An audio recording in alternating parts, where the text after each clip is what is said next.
கர்த்தருடைய நாமத்திற்கு மகிமை உண்டாவதாக. உங்களுக்கான தேவ வார்த்தை.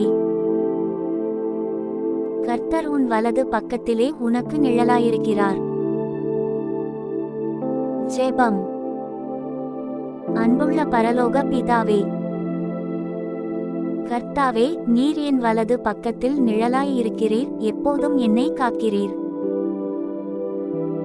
உமது பாதுகாப்பான கரங்கள் என் வாழ்க்கையையும் என் குடும்பத்தையும் மூடியிருக்கட்டும்.